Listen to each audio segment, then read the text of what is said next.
ここはあれ、俺一体。健太は部屋で勉強していた。だが、何度勉強しても頭に入らない。毎日机に向かい、試験までの限られた日数に追われ、彼はその状況から逃げ出すかのように家を飛び出した。そしてふと気づくと、たどり着いたのは、ようこそハウスデアリーベ。どうぞこちらへおかけください。なんですかあなたは。私はただの占い師。私はあなたの苦しみを和らげて差し上げたいのです。健太さん、さあ、あなたの悩みを聞かせてください。どうして俺の名前を。私は何でも見通すことができます。安心してください。あなたの苦しみをすべて話してください。そうなんですか。いや、悩みって。なんだこの人。見るからに怪しいのになぜか信用したくなる。いや、実は俺浪人生なんです。もう4浪してて、なんとか受からなきゃと思って。4浪ですか。ずいぶん多いですね。お医者様か何かを目指しているのですか？そうなんです。医学部を目指してて、医者の家系なので自分にプレッシャーがかかって。でも毎年ダメで、今年こそ受からないと。医者の家系のくせにと、俺ではなく両親が親戚や近所の人たちにまでバカにされて、バカな俺のせいで。なのに両親は一度も俺を責めない。大事な家族に恥をかかせて迷惑をかけてるのが辛い。本当に苦しいんです。よくある話ですね。医学部受験というのは毎日10時間以上勉強しなければならないなんていう話もあるほどですから、それでも受からないほど厳しい世界なのでしょう。あれに受かるのはもう一種の才能と言ってもいいかもしれません。僕はもうどうしたらいいのか。プレッシャーだけではないのではないですか。何年も勉強をしていてコツなどがわからなくなってしまったのでは。それは確かに。もうどこが理解できていてどこが理解できていないか自分でもよく分かっていないんです。良くない傾向ですね。いいでしょう、健太さん。私がお力になれるかと思います。何を言ってるんですか。口だけでそんなことができるんだったら苦労はしませんよ。ご安心ください。どんなことにも必ず道はあります。一体どんな方法が。こちらのメガネをかけて勉強してください。そうすればきっとあなたは幸せになることができるでしょう。メガネですって。バカな。そんなものをかけたくらいで医学部に合格するんだったら苦労はしません。大丈夫です。今まで散々苦労をしてきたのです。ものは試し。一度私を信じてみてください。なぜだ。何の根拠もないのになぜかこの人の言っていることは本当のことのような気がしてくる。本当にこのメガネをかけて勉強すれば医学部に合格するのか。ただ一つだけ守っていただきたいことがございます。どんな時でもそのメガネを外さないでください。わかりました。あなたを信じます。このメガネいくらですか。今回は結構です。お代はすでにいただきました。あなたの経験した辛い思い出、記憶。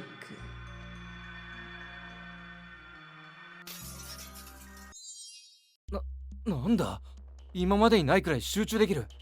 しかも解けない問題がない。全部理解することができる。すごい。あの男、今頃はあのメガネの力に驚いていることだろう。その力を活かせるかどうかは彼次第だが、果たして。すごいぞ。こんなにも俺に勉強する力があったなんて。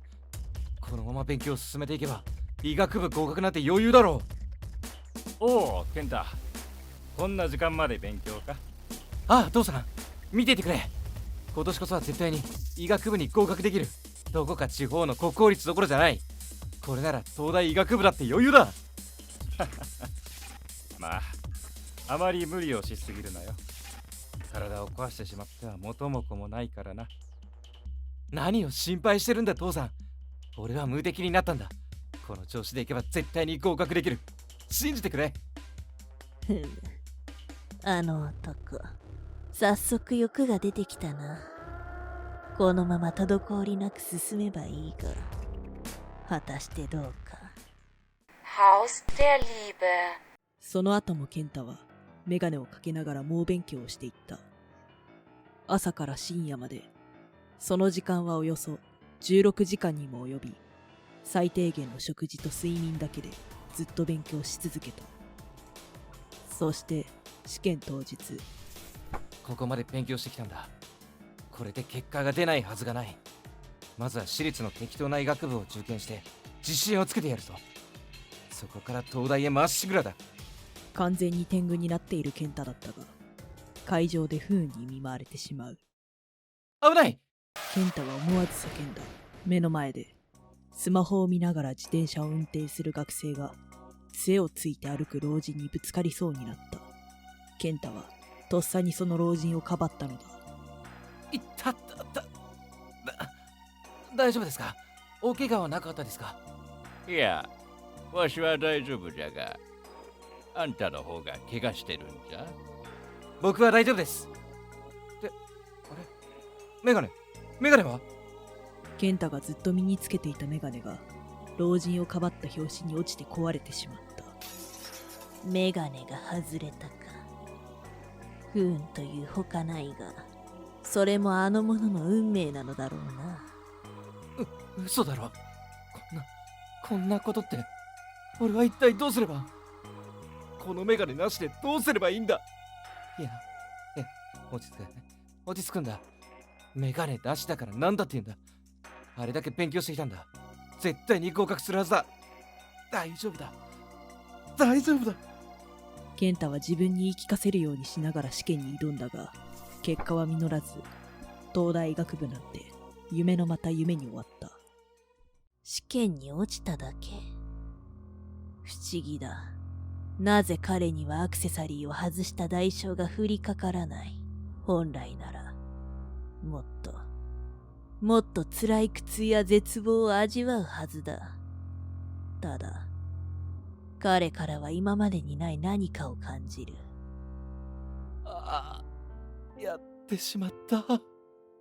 ついに五郎だ。両親になって言えば。健太。父さん。いや、すいません。あんなに大口を叩いていたのに、今年もダメで。健太。すいません、父さん。何度やってもダメで。こんなダメな息子で、人の力を借りてまで頑張ったのに、それでも受からないなんて。俺は父さんの子供、失格かもしれません。何を言ってるんだ。健太、お前は素晴らしい息子だ。え？この2年間、お前は本当に勉強に身が入っていなかった。もう医者は諦めて、好きな人生を歩んでもらおうとも思っていたほどだ。しかし今年は違った。今までにないほどに集中して勉強できていたじゃないか。来年こそはきっと受かるはずだ。気を落とさず、もっと勉強して医者になってくれよ。父さん。そうか。どうやら彼一人の力だけではないな。父親からも健太へと力が流れているようだ。彼と彼の家族が持つ特別な力によって、今までのアクセサリーとは違う反応をしているようだ。そして、運命の流れも変わってきた。さて、これから何が起こるのか見せてもらおう。父の激励を受け、健太は医学部受験のため勉強を続けた。なぜかメガネをかけていた頃の勉強のノウハウが残っていた彼は、コツをつかみ、苦手分野を克服していった。そして翌年、無事合格した。東大医学部ではなく、地方の国公立ではあったが、十分すぎる効果だった。そう、占い師の言う、健太と彼の家族の持つ特別な力。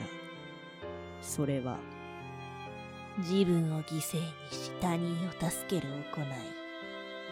父と子の家族を互いに思い合う心。アクセサリーを手にしても努力を惜しまない姿勢。そのすべての徳の力が重なった結果、アクセサリーが外れて受ける大きな代償をも打ち負かしたようだ。しかし面白い。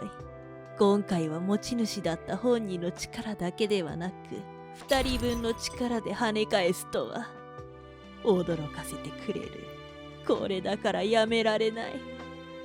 そう、健太だけではなく、彼の父も素晴らしい人間で、医者として多くの人を助け続けた。そして自分の家族も心から大事にしていた。そうして愛し合い、支え合った瞬間、二人の力がつながり、何倍もの力が増幅されたのだった。ありがとう、父さん。ありがとう、占い師の人。おかげで僕は医学部に合格できた。これからさらに勉強して立派な医者になってみせます。